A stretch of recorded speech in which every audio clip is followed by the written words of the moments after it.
സാധാരണ ഒരു സമൂസ തയ്യാറാക്കുന്നതിൽ വ്യത്യസ്ത രീതിയിൽ നമുക്ക് ഇന്നൊരു സമൂസ തയ്യാറാക്കാം. ഏകദേശം ഒരു പൂവിൻ്റെ ഷേപ്പോ അല്ലെങ്കിൽ ഒരു ശംഖിൻ്റെ ഷേപ്പിൽ നമുക്ക് ഈ ഒരു സമൂസയാണ് നമ്മൾ തയ്യാറാക്കുന്നത്. നല്ല ക്രിസ്പി ആയിട്ട് തന്നെയാണ് നമ്മുടെ ഈ ഒരു സമൂസ തയ്യാറാവുന്നത്. തീർച്ചയായിട്ടും റെസിപ്പി നിങ്ങൾക്ക് എല്ലാവർക്കും ഇഷ്ടപ്പെടുന്നതായിരിക്കും. റെസിപ്പി എല്ലാം സ്കിപ്പ് ചെയ്യാതെ കാണണം കേട്ടോ. അപ്പം വേഗം പായും നമുക്ക് ഈ ഒരു അടിപൊളി ക്രിസ്പി ആയിട്ടുള്ള ഒരു സമൂസ എങ്ങനെയാണ് തയ്യാറാക്കുന്നതെന്ന് നോക്കിയിട്ട് വരാം. Hi friends, it's Miss Soumya. Welcome to ish spicy tasty world. എളുപ്പത്തിൽ തയ്യാറാക്കുന്ന അല്ലെങ്കിൽ ഈ ഒരു ഈസി സമൂസ തയ്യാറാക്കാനായിട്ട് ഒരു ബൗൾ എടുത്തിട്ടുണ്ട്. അതിലോട്ട് നമുക്ക് ആട്ടപ്പൊടിയാണ് ഞാൻ യൂസ് ചെയ്യുന്നത്. നിങ്ങൾക്ക് വേണമെങ്കിൽ മൈദയാണെങ്കിൽ യൂസ് ചെയ്യാം കേട്ടോ. 2 കപ്പ് ആട്ടപ്പൊടി ഞാൻ ചേർത്ത് കൊടുത്തിട്ടുണ്ട്. ഇതിലോട്ട് ഒരു 1/2 ടീസ്പൂൺ ഉപ്പ് ചേർത്ത് കൊടുത്തിട്ടുണ്ട്. ആവശ്യമനുസരിച്ച് ഉപ്പ് നിങ്ങൾ ചേർത്തോളൂ കേട്ടോ. ഇനി ഇതിലോട്ട് ഒരു 1/2 ടീസ്പൂൺ അരിമോദകം ചേർത്ത് കൊടുക്കാം. ജസ്റ്റ് കൈമ വെച്ചിട്ട് ഒന്ന് ക്രഷ് ചെയ്ത് ആഡ് ചെയ്ത് കൊടുക്കാം.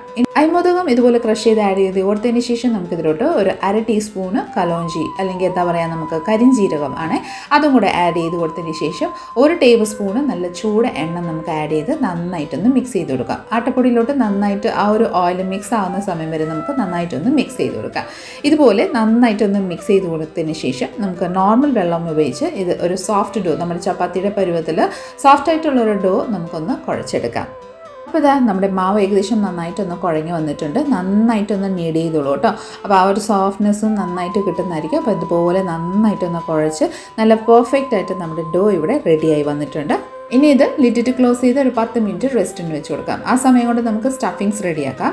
അതിനായിട്ട് ഒരു പാത്രം എടുത്തിട്ടുണ്ട്, ഒരു ഗ്രേറ്ററും കൂടെ എടുത്തിട്ടുണ്ട്. ഞാനിവിടെ 4 മീഡിയം സൈസുള്ള കിഴങ്ങ് ബോയിൽ ചെയ്ത് വെച്ചിട്ടുണ്ടായിരുന്നു ഓൾറെഡി. അതിൻ്റെ തൊണ്ടെല്ലാം റിമൂവ് ചെയ്തതിന് ശേഷം നമുക്കിതുപോലെ ഗ്രേറ്റ് ചെയ്തെടുക്കാം കേട്ടോ. ഒരു വലുതാണെങ്കിൽ ഒരു 2 കിഴങ്ങ് എടുത്താൽ മതി. ഞാനിവിടെ കുഞ്ഞു അതായത് മീഡിയം സൈസുള്ള കിഴങ്ങായതുകൊണ്ട് ഒരു 4 എടുത്തിട്ടുണ്ട്. അത് നമുക്ക് നന്നായിട്ടൊന്ന് ഗ്രേറ്റ് ചെയ്തെടുക്കാം. കിഴങ്ങ് ഇതുപോലെ ഗ്രേറ്റ് ചെയ്തതിന് ശേഷം നമുക്ക് ഒരു സ്പൂണോ സ്പാച്ചുലോ ഉപയോഗിച്ച് നന്നായിട്ട് ഉടച്ചെടുക്കാം കേട്ടോ. കട്ടയൊന്നും ഇല്ലാണ്ട് തന്നെ നന്നായിട്ടൊരു സോഫ്റ്റ് ആയിട്ട് നമുക്ക് ഇതൊന്ന് കുഴച്ചെടുക്കാം.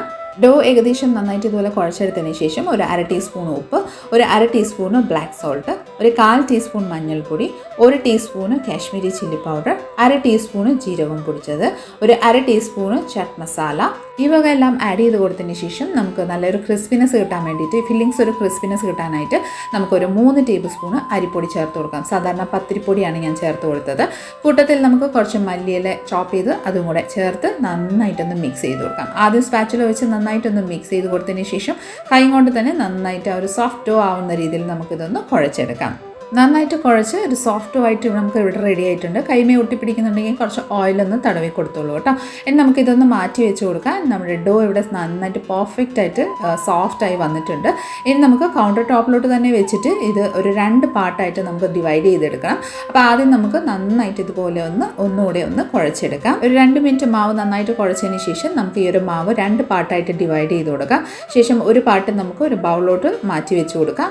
അതിനുശേഷം നമുക്ക് ഒരു മാവിൻ്റെ നല്ലൊരു വലിപ്പത്തിലുള്ളൊരു ചപ്പാത്തി തയ്യാറാക്കാം. കുറച്ച് മാവ്, അതായത് മാവൊന്ന് തൂവി കൊടുത്തതിന് ശേഷം അത്യാവശ്യം വലിപ്പത്തിൽ നമുക്ക് പരത്തിയെടുക്കാം കേട്ടോ. ഇതാ ഏകദേശം ഇതുപോലെ നമ്മൾ പരത്തിയെടുത്തിട്ടുണ്ട്. ഈ ഒരു കനത്തിലാണ് നമ്മൾ പരത്തിയെടുക്കുന്നത്. ഇതേ സെയിം രീതിയിൽ തന്നെ നമുക്ക് അടുത്തതും കൂടെ ഒന്ന് പരത്തിയെടുക്കാം. രണ്ടാമത്തെയും കൂടെ നമ്മൾ പരത്തിയെടുത്തിട്ടുണ്ട്. നമുക്ക് ഒരു മാവിൻ്റെ പുറത്തോട്ട് നമ്മുടെ ആ ഒരു കുറച്ച് മുന്നേ കുഴച്ച് വെച്ചിരിക്കുന്ന ആ ഒരു കിഴങ്ങിൻ്റെ ബേസ് നമുക്ക് ഇതുപോലെ കുറച്ചായിട്ട് നമുക്ക് ഇതുപോലെ വെച്ച് കൊടുക്കാം. ഇനി ഒരു ഫോർക്കോ സ്പൂണോ ഉപയോഗിച്ച് എല്ലാ ഭാഗവും നന്നായിട്ടൊന്ന് സ്പ്രെഡ് ചെയ്ത് കൊടുക്കാം. ഫോർക്ക് ഉപയോഗിച്ച് സ്പ്രെഡ് ചെയ്യുമ്പോൾ വളരെ പെട്ടെന്ന് തന്നെ ഒന്ന് സ്പ്രെഡായി കിട്ടുന്നതായിരിക്കും കേട്ടോ. അപ്പോൾ അതാ ഇതുപോലെ ഒന്ന് സ്പ്രെഡ് ചെയ്ത് കൊടുക്കാം. മസാല ഇതുപോലെ സ്പ്രെഡ് ചെയ്ത് കൊടുത്തതിന് ശേഷം നമ്മൾ പരത്തി വെച്ചിരിക്കുന്ന ആ ഒരു ടോപ്പിങ്സ്, അതായത് ഒരു ചപ്പാത്തിയുടെ ബേസ് നമുക്ക് ഇതിൻ്റെ മേലെ ഈക്വലി ഒന്ന് ലെവൽ ചെയ്ത് കൊടുത്തതിന് ശേഷം മേലെ കൂടെ കുറച്ച് ആട്ടപ്പൊടി ഒന്ന് തൂക്കി കൊടുക്കാം. ശേഷം നന്നായിട്ടൊന്ന് സ്പ്രെഡ് ചെയ്ത് കൊടുത്തതിന് ശേഷം ഒന്ന് ജസ്റ്റ് ലൈറ്റായിട്ടൊന്ന് റോൾ ചെയ്ത് കൊടുക്കാം കേട്ടോ. എല്ലാ ഭാഗവും നന്നായിട്ട് സ്റ്റിക്ക് ആവാൻ വേണ്ടിയിട്ടാണ് നമ്മൾ ഇതുപോലെ ഒന്ന് റോൾ ചെയ്ത് കൊടുക്കുന്നത്. ഇനി നമുക്ക് ഒരു നൈഫ് ഉപയോഗിച്ച് സൈഡ്സ് എല്ലാം നമുക്ക് ഒന്ന് ലെവൽ ചെയ്ത് കൊടുക്കാം. ഒരു ലൈറ്റായിട്ട് ഒരു സ്ക്വയർ ഷേപ്പിൽ കിട്ടാൻ വേണ്ടിയിട്ട് നമുക്ക് സൈഡ്സ് എല്ലാം ഒന്ന് കട്ട് ചെയ്ത് റിമൂവ് ചെയ്തെടുക്കാം. സൈഡ്സ് എല്ലാം കട്ട് ചെയ്ത് സ്ക്വയർ ഷേപ്പിൽ ഞാൻ റെഡിയാക്കിയിട്ടുണ്ട്. ഇനി നമുക്ക് ഇത് നീളത്തിലൊന്ന് കട്ട് ചെയ്ത് അതായത് ഒരു സ്ക്വയർ ഷേപ്പ്, കുഞ്ഞു സ്ക്വയർ ഷേപ്പിൽ കിട്ടാനായിട്ട് നമുക്കൊന്ന് കട്ട് ചെയ്തെടുക്കാം. അപ്പോൾ ഇതാ ഞാനിവിടെ കട്ട് ചെയ്തിട്ടുണ്ട്. ഇനി നമുക്ക് ഓരോന്നായിട്ട് ഇതുപോലെ എടുക്കാം. ഇതുപോലെ എടുത്തതിന് ശേഷം ഒരു സൈഡിൽ നിന്ന് അടുത്ത സൈഡിലോട്ട് ഒന്ന് ജോയിൻറ്റ് ചെയ്ത് കൊടുക്കാം. ഇതുപോലെ ഒന്ന് പ്രസ് ചെയ്താൽ മതി. അതിനുശേഷം നമുക്ക് മറിച്ച് കൊടുത്തതിന് ശേഷം അതേ രീതിയിൽ തന്നെ നമുക്ക് ഇതുപോലെ ഒന്ന് പ്രസ് ചെയ്ത് ഒന്ന് ജോയിൻറ്റ് ചെയ്ത് കൊടുക്കാം. അപ്പോൾ കുഞ്ഞൊരു ശംഖോ കുഞ്ഞൊരു പൂവിൻ്റെ ആ ഒരു ഷേപ്പിലാണ് നമുക്ക് കിട്ടിയിരിക്കുന്നത്. ഇതേ സെയിം രീതിയിൽ തന്നെ നമുക്ക് ബാക്കിയെല്ലാം ഒന്ന് ചെയ്തെടുക്കാം. അപ്പോൾ ഇതാ നമ്മുടെ ഓൾമോസ്റ്റ് ഇവിടെ ഏകദേശം കുറച്ചൊക്കെ ഞാനിവിടെ റെഡിയാക്കിയിട്ടുണ്ട്. നമുക്കിതൊന്ന് ഫ്രൈ ചെയ്തെടുക്കാം.